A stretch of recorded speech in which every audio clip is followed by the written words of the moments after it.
Tanggal 25 Januari tahun 2024 Tugas Presentasi Sejarah Perkembangan Islam di Asia Tenggara Kelompok 1 Rohmah Fatim Ria. Pendahuluan Thailand, sebuah negara yang berbentuk monarki konstitusi, sistem pemerintahan raja, atau kaisar. Islam masuk ke Thailand sekitar abad ke-10 atau ke-11 dibawa oleh pedagang Arab dan India. Awal masuknya Islam di Thailand dimulai ketika Kerajaan Siam mengakui Kerajaan Patani Raya yang artinya kebijaksanaan karena tempat ini lahir ulama cendekiawan Muslim terkenal. Islam sudah ada sejak awal penyebaran Islam dari Jazirah Arab. Perkembangan agama Islam semakin pesat ketika pekerja Muslim dari Malaysia dan Indonesia masuk ke Thailand pada akhir abad ke-19. Waktu itu mereka membantu Kerajaan Thailand membangun beberapa kanal dan sistem perairan di Krung. Masjid Jawa Masjid yang didirikan komunitas warga Indonesia suku Jawa yang bekerja di Thailand. Pemerintah Thailand membolehkan warga Muslim Thailand menyelenggarakan pendidikan Islam. Kesempatan ini tidak dilewatkan begitu saja oleh umat Islam untuk mengembangkan pendidikan Islam di sini. Proses pendidikan Islam di Thailand sudah mengalami perkembangan dan kemajuan.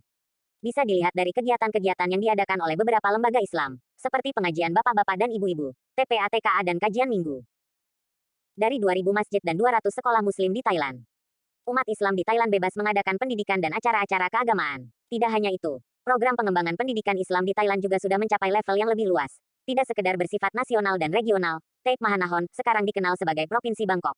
Beberapa keluarga Muslim bahkan mampu menggalang dana dan mendirikan masjid sebagai sarana ibadah. Sebuah masjid yang didirikan pada tahun 1949 oleh warga Indonesia dan komunitas Muslim asli Thailand. Filipina. Filipina merupakan salah satu negara yang mayoritas penduduknya beragama Katolik. Islam menjadi agama minoritas yaitu di Filipina bagian selatan. Proses Islamisasi di Filipina melalui 3 hal, yaitu perdagangan, perkawinan dan politik. Diterimanya Islam oleh orang-orang Mindanao, Sulu, Manilat dan sepanjang pesisir pantai kepulauan Filipina yang dibawa oleh para pedagang tersebut dapat mengakomodasi tradisi lokal. Umat Islam Filipina dikenal dengan bangsa Moro, pada akhirnya menghadapi berbagai hambatan baik pada masa kolonial dan pasca kemerdekaan. Perjuangan bangsa Moro dibagi 3 fase. Moro berjuang melawan penguasa Spanyol selama lebih dari 375 tahun, tahun 1521 sampai tahun 1898.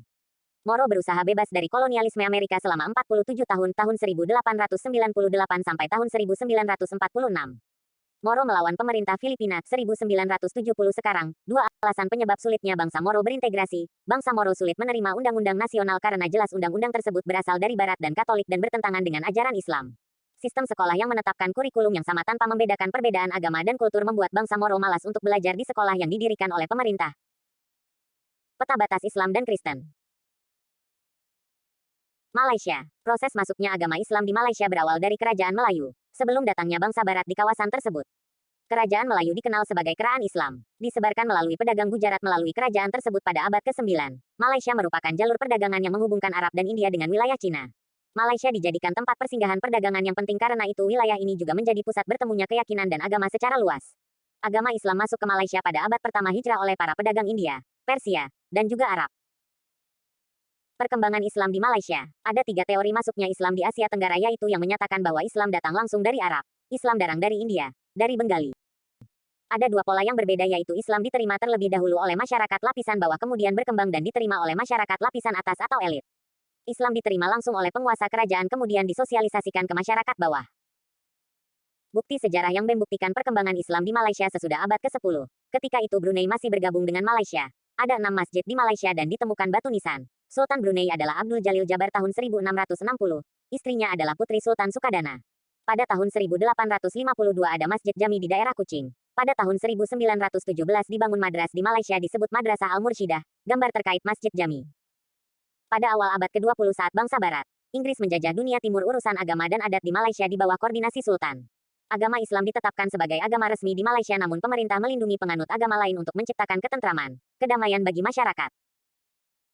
Brunei. Agama Islam di Brunei Darussalam diperkirakan mulai diperkenalkan sekitar tahun 977 melalui jalur Timur Asia Tenggara oleh para pedagang dari negeri Tiongkok.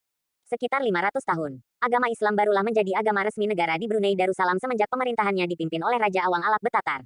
Raja Awang Alak Betatar berganti nama menjadi Muhammad Shah sekitar tahun 1406 M. Makam Sultan Syarif Ali mulai berkembang dengan pesat di Kesultanan Brunei sejak Syarif Ali diangkat menjadi Sultan ketiga Brunei pada tahun 1425. Sultan Syarif Ali adalah seorang ahlul bait dari keturunan cucu Rasulullah SAW, Hasan, sebagaimana yang tercantum dalam batu tarsilah atau prasasti dari abad ke-18 M yang terdapat di Bandar Seri Begawan, ibu kota Brunei Darussalam. Selanjutnya, agama Islam terus berkembang pesat. Sejak Malaka yang dikenal sebagai pusat penyebaran dan kebudayaan Islam jatuh ke tangan Portugis tahun 1511, banyak ahli agama Islam yang pindah ke Brunei. Masuknya para ahli agama membuat perkembangan Islam semakin cepat menyebar ke masyarakat. Kemajuan Islam semakin nyata pada masa pemerintahan Sultan Bolkiah, Sultan kelima, yang meliputi Sulu, Selandung, seluruh Pulau Kalimantan, Kepulauan Sulu, Kepulauan Balabak, Pulau Banggi, Pulau Balambangan, Matanani, dan utara Pulau Palawan sampai ke Manila. Masa Sultan Hasan, Sultan ke-9, masyarakat Brunei memiliki institusi pemerintahan agama. Agama saat itu dianggap memiliki peran penting dalam memandu negara Brunei ke arah kesejahteraan. Undang-undang Islam, yaitu Hukum Konun 46 pasal dan 6 bagian.